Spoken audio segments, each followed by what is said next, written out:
Welcome to Va-Dor's Touch of Torah. I'm standing in for Rabbi Barry Silver tonight, but we do have him on recording, talking about the parasha, and I'll put that on in a couple of minutes. The parasha for tonight is the last parasha of Genesis in the Torah, in the first book of the Torah, and it is called Vayechi, and he lived, is what it translates to. It talks about the final days of Jacob's life. He lived for 147 years. He lived in Egypt with Joseph and all of his other sons for 17 years. And now he is on his deathbed, so to speak. And he asks Joseph to not bury him in Egypt, but to bury him in Canaan, where his ancestors have been buried. And it just so happens he's living in Egypt for 17 years, and that's how old Joseph was when Joseph was talking about his dreams and interpreting the dreams where his brothers bow down to him, and then his brothers, out of jealousy, sell him into slavery. Jacob asks Joseph to bring his two sons, Joseph's two sons, to him, Manasseh and Ephraim, so that he can bless them. And he also blesses his 12 sons, which become the 12 tribes of Israel, which is Jacob's name that God gave him, was Israel, which means struggle. So if you recall, in the last passage, it was one of the most dramatic episodes, sagas in the Torah, and indeed all of literature. Joseph makes himself known to his brothers, and he clears out the court. Everybody out, he says, all you leave except for his brothers. Now, Joseph must have been a very good linguist, because he was raised in Canaan and showed up in Egypt when he was at least 18 years old. Most people, by the time they're 17, 18 years old, would have an accent. He would have had a Canaanite accent when he spoke Egyptian, and his brothers could have detected that. But apparently, he had no accent. They didn't put two and two together. And out of all the brothers, not one of them figured out who he was. So they were stunned. The Torah says they were muted by being just totally flabbergasted and nonplussed. They didn't even know how to respond when they heard Joseph say to them, "I am your brother." And then he was very compassionate to them and told them, "Don't blame yourself. It's not your fault." Many people think that was such a nice thing that he did for his brothers, and it was. But it was also a great thing he did for himself. They say that if you teach a child not to step on a caterpillar, you not only help your child, not only help the caterpillar, you help your child. When you teach compassion and forgiveness, it works for you. Because Joseph, if he was vindictive, would have been deprived of this beautiful reconciliation and this wonderful rapprochement with his father and his brothers, and a beautiful life that he had in Egypt afterwards. And so forgiving is not just done to benefit the other person, but yourself. There's certain things that you shouldn't forgive, and certain things you need to hear an apology before you forgive them. I'm not suggesting that no matter what somebody does and how awful, and if it's still ongoing, you should say, "Hey, no worries, I forgive." But you should always try your best to forgive. And especially if the other person shows remorse and says that they were wrong and they want to go a separate way, it would be very boorish not to forgive in those circumstances. And so he does forgive, and then he cares for his family in the land of Goshen, which is a part of Egypt closer to Canaan, a very fertile part where the people prospered. And they prospered a little too much, because later on it says that the Egyptians got nervous because they were multiplying so fast. So what happens in this passage? This passage is called Vayechi. Now, those of you who are astute might notice in Vayechi, There's a couple of letters that you might recognize. Chai. Va means and. Ya is changes the tense. Chi means life. So Vayechi means and he lived. The passage talks about the life of Jacob when he comes down to Egypt, and then also the life of Joseph. As I mentioned, Joseph was very arrogant as a youth, but his arrogance seemed to be justified because everything seems to revolve around Joseph. And so it says in the Torah that Joseph was 17 years old when they begin to tell the stories about his dreams and his being sold into slavery. And Jacob, it says, lived 17 years in Egypt. So Joseph arranges for him to come down to Egypt to avoid the famine. And he lives there 17 years, the same amount of years that Joseph was when all these things happened to him. So everything kind of like revolves around him. The passage describes the death of Jacob and the death of Joseph, but it's called, and he lived. Some people wonder why not say, and he died. Why not talk about that? The reason is obvious. Jewish people celebrate life. We're much more interested in their lives than we are in the death. In Egypt, their holiest book was the Book of the Dead.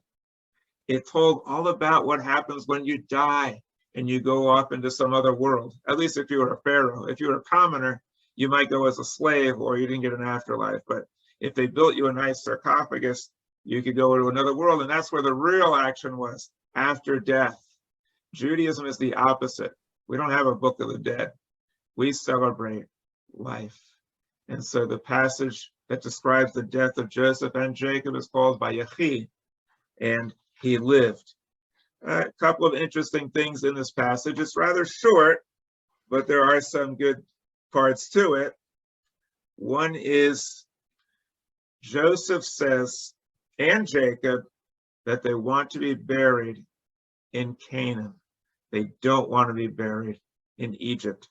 Part of that might have been that they have all these weird, ghoulish rituals for what happens to the dead, but also their essence was in Canaan. They wanted to be buried in Canaan. According to the Torah, the words that Joseph used is ha'alitem et atzmotai mizeh. Ha'alitem is related to the word aliyah. It means may you lift up or carry up. Et is a word that follows certain verbs. It has no meaning. It's just a grammatical form that comes after certain verbs. So ha'alitem et atzmotai. Etzem means bone. Atzmot is the plural. It means bones. Atzmotai means my bones. So carry up my bones, mizeh, from here. But etzem means something else. Etzem, the word for bone, also means the essence.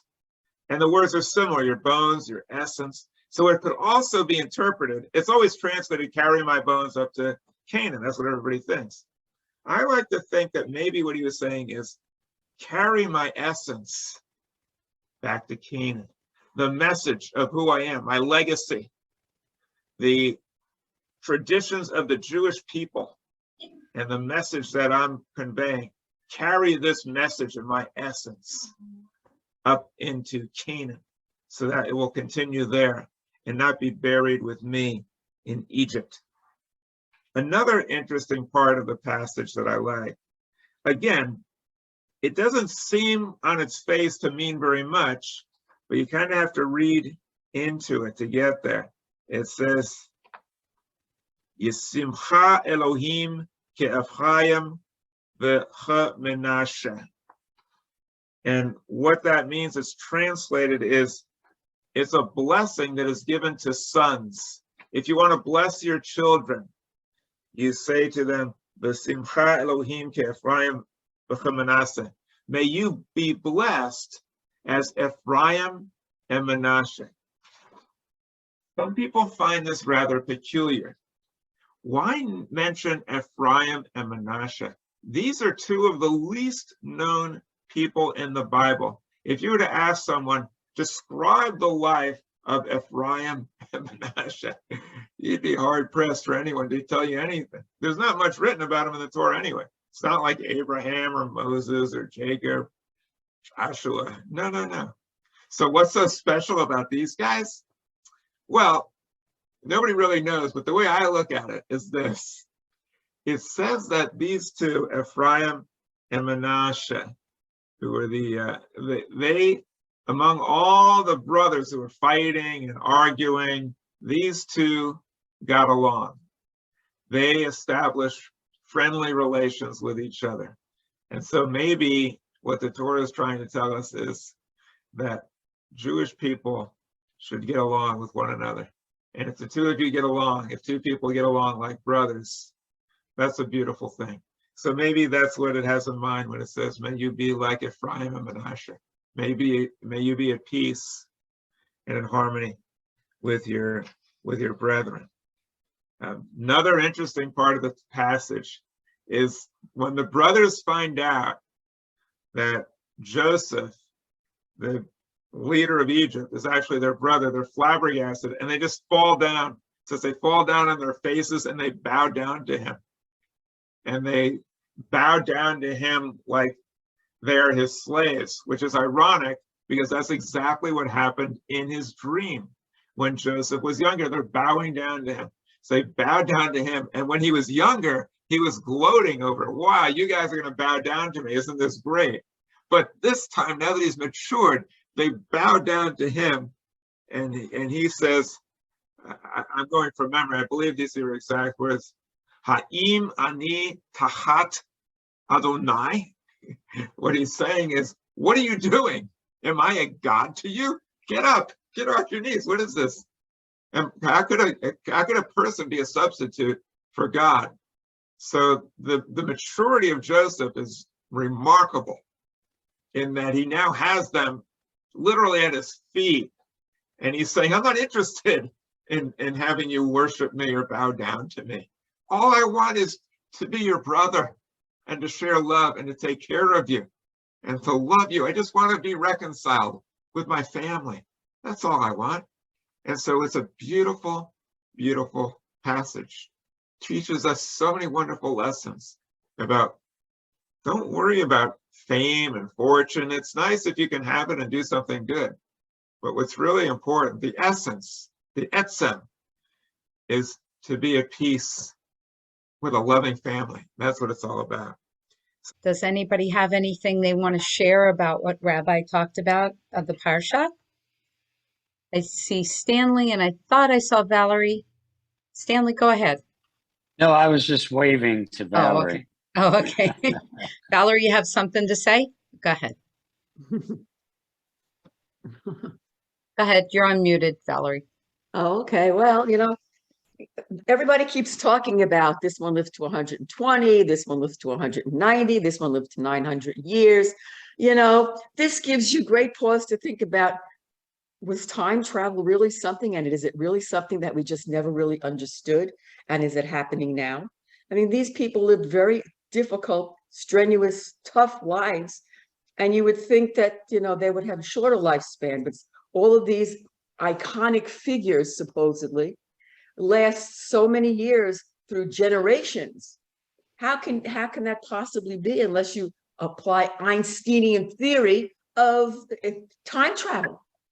When supposedly the scientists say 2 or 3 minutes or an hour can pass if you're doing a time travel at warp speed, but years pass on Earth. I mean, there was even Star Trek episodes like that. So, I just think out of the box when it comes to stuff like that. I just do. Go ahead, Stanley. I think that subject came up once before, and I think the rabbi said, I think it was mentioned Joseph was 147 years old. Well, it seems like that's Jacob. A myth. Yeah. Jacob, a myth more than anything. And at least that's what he chalks it up to. And one of the myths in the Torah. So I don't know if anybody lived to 147. Back then, they didn't have modern medicine. And today, you're lucky if you live past 100, I guess, with modern medicine. So I tend to agree with both what you both said just now. I believe maybe, and I don't know if I'm making this up or if it's in my brain, that Rabbi might have said that who knows if 1 year was truly 1 year when they wrote the Torah. So 147 could be equal to maybe, maybe a 35 or 45-year-old or a 47-year-old. They counted differently, So yeah. I think that's probably, closer than believing that he died at 147 years old. What about Methuselah, 900 years? And there are cases throughout many cultures. Look at the Mayan culture. They talk about Quetzalcoatl. Quetzalcoatl came down over generations, over generations, over generations. And there's ample stories throughout every culture in the world talking about the gods, Zeus, Odysseus, Quetzalcoatl, who knows, talking about them coming back generation after generation and still being here. So it gives you pause to think out of the box. Who knows? Yeah. It's possible. I watched Quantum Leap last night, so that's exactly what it's about, time travel. Gloria, did you have something you wanted to share? I think I shared it. Oh, okay. Does anybody else have anything they want to share about the Torah Parsha? Because I do have, if we want to read a little bit, we can. I wanted to share something about what Gloria talked about before we joined. And she was reading an article from the Miami News. I'm not sure whether it was the Herald or not, but it was about anti-Semitism. And that brought to my mind that I have been seeing an ad campaign and primetime TV on regular stations for anti-Semitism in the past few days. It's a young girl's voice, and she talks about hatred, and she says there's hatred on the rise, a specific hatred on the rise, and she talks about anti-Semitism.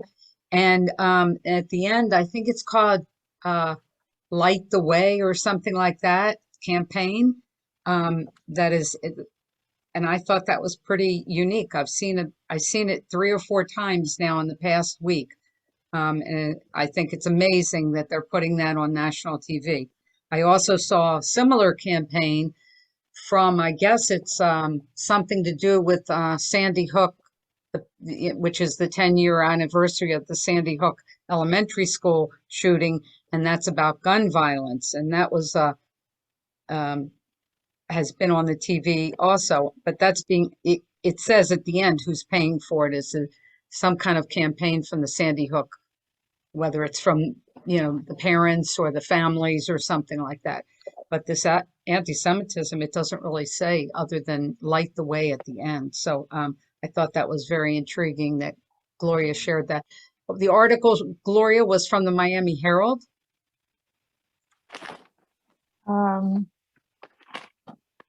I get the Palm Beach Post, maybe. The Palm Beach Post, okay. All right.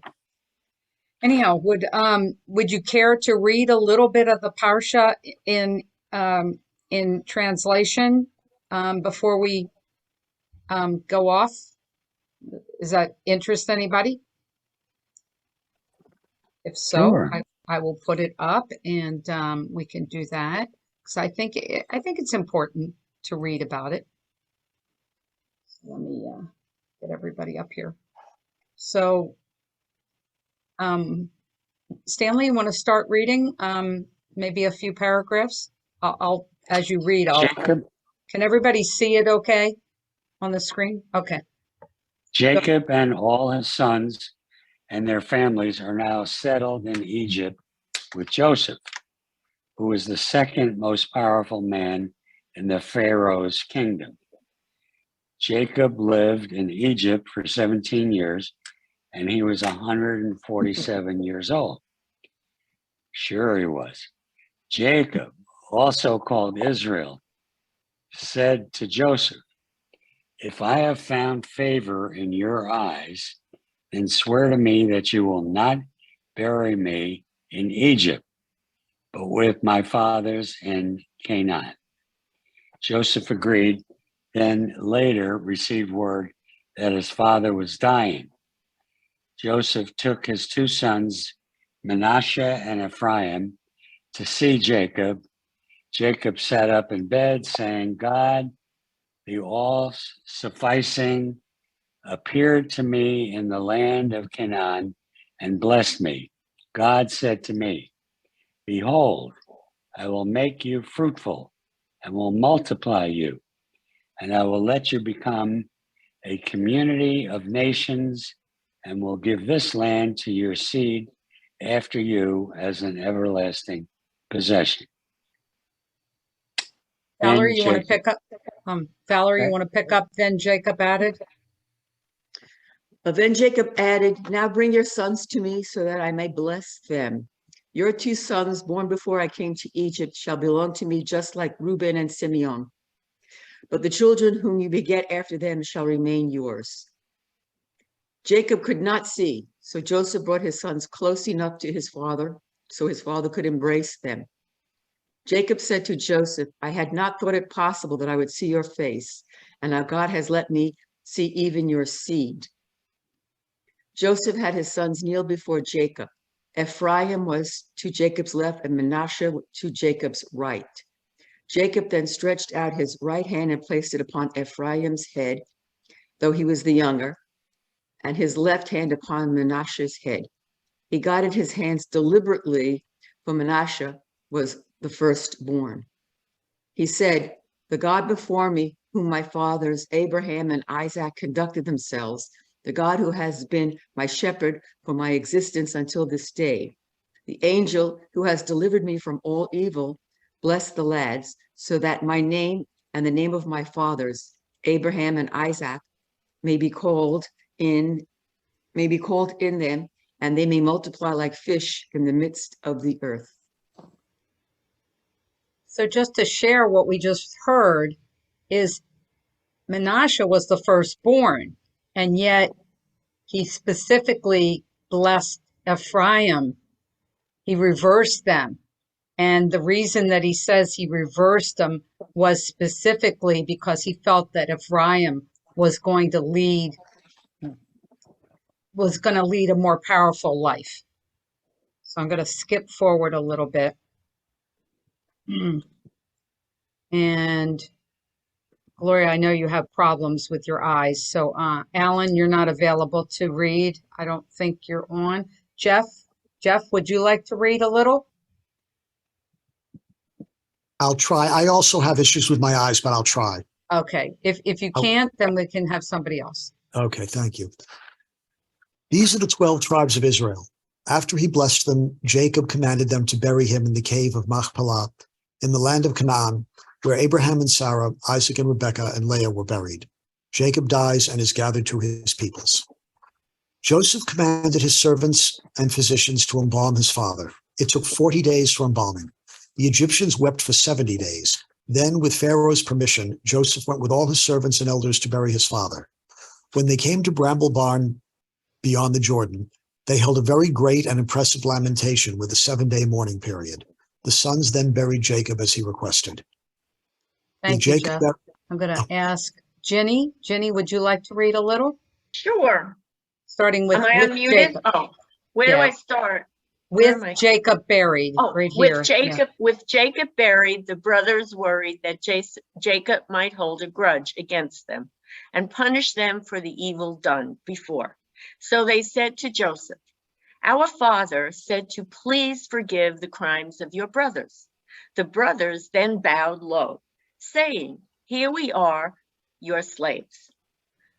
But Joseph said to them, "Do not be afraid, for I am in the place of God. Even if you meant to do evil, God meant it for good, in order to bring about what is at present, in order to keep a numerous nation alive. And now, do not be afraid. I will provide for you and your children. He comforted them and spoke to their hearts. So Joseph lived in Egypt with his brothers and saw the third generation of Ephraim and Manasseh. Joseph said to his brothers, I am dying, and God will surely remember you again one day and bring you up from this land to the land which God swore to Abraham, Isaac, and Jacob. Then Joseph made the brothers swear, if God will remember you again one day, then you shall bring my bones up from this place. Joseph died at 110 years old, and they embalmed him. Then he was placed in a coffin in Egypt in accordance with his wish. Thank you. Thank you all for sharing. That I picked the two parts that I thought were most impressive of this parasha. So anybody else want to share anything about the parasha, about the Torah, about anti-Semitism on the rise, etc.? Well, I kind of thought that the rabbi, at least I thought he intimated that when Jacob died, that he wanted to go to Canaan because he didn't want the Egyptian process of disemboweling people, I should say, and embalming people to be conducted on his person. So apparently, based on this passage, that's exactly what was done. I mean, they embalmed him, took out all of his organs, did the process with the salt, and they made literally, they went through the mummification process, which was my understanding that that's not what he wanted. Well, what Rabbi said was that he wanted his essence to be buried with his ancestors in Canaan, because that's where Abraham and Isaac and Leah were all buried. So he wanted his essence or his bones to be with his ancestors. He didn't necessarily say about the embalming or anything, like maybe that was something that everybody did at that time. I'm not sure, but I know that's what I feel that's what Rabbi was getting at, of why he wanted to be buried in Canaan with the ancestors, similar to the reason we put the Israeli dirt on the coffins here is because one of the things in a Jewish funeral is to say we should all be buried in Israel. So we have that little bag of Israeli sand or dirt that they sprinkle on the coffin, and to almost put us in Israel, which of course we all couldn't fit in Israel to be buried, but so to be with our ancestors. Where did the process, or where did the law, or where did the recommendations come that a Jew has to be buried within 24 hours of death? I mean, where did that come from? Apparently, because our ancestors now hung around for 40, 50 days to be embalmed. I don't understand. And that's a very good question we should bring up to Rabbi, and I will write that down, because yeah, when did it change to be 24 hours, which the Orthodox do bury them within 24 hours. The conservative and the reform have a little bit more leeway, a few more days that we add to that. Sometimes even a week, so, or maybe more, because you want the family to come in and be able to drive, fly or drive or whatever. So, it could be when they went into the desert, when you leave a body exposed to the elements. Right. Because it's kind of stinky. Yeah. The birds start eating, feasting animals. Yeah. So very interesting. So anybody else have any? Can I make a comment about anti-Semitism? Sure. Absolutely, Jim. I think it's pretty alarming. I belong to Sinai Temple in LaPorte, Indiana, which is of course Reformed, and we have now an armed guard for services. All of them. And Yeah, he sits there with his gun and he looks at everybody that comes in, and we have our doors locked. And today we had a meeting in our temple with the FBI, who are a group that FBI office that's stationed in Maryville, Indiana. And they talked, gave us some pointers and discussed a few threats and things like that. Nothing alarming right here, right now, but in Chicago last week, there was a SWAT sticker painted on, now you won't believe it, on a Baptist church. Now I'm gonna figure that out. But yeah, anti-Semitism is very alarming, very worrisome. And what's more worrisome is that our politicians aren't speaking up about it. So it's like silence. The silence is deafening. Right. And that's what's scary. Right. That's It's interesting you should say that, because we just recently had an election, and in many instances, the same olds were put back in office. I know. To a Go great figure. extent, we have ourselves to blame for that one. Absolutely, absolutely. Look who's in office. I mean, for goodness sakes, look at that guy Santos. He's all a bunch of lies. That his family died in the Holocaust. He's not even Jewish. So yeah, it's pretty alarming and it's pretty scary. And I was very reassured by the FBI and all that they are very aware of things. They're monitoring it and all. So, what can you do? You just have to go with it and hope for the best, I guess. Yeah. To that same thing, once a year, the Jewish Federation has an alliance, so to speak, with security here, and they have a security conference, which is a couple of days, a couple of hours. And last year it was on Zoom, so I was able to attend it. And they had many people from all over the nation, all over the world, speaking about security. And just like what you said, Ginny, anti-Semitism is definitely on the rise. And there were some things that they said in those meetings about what you should look for and what you should do.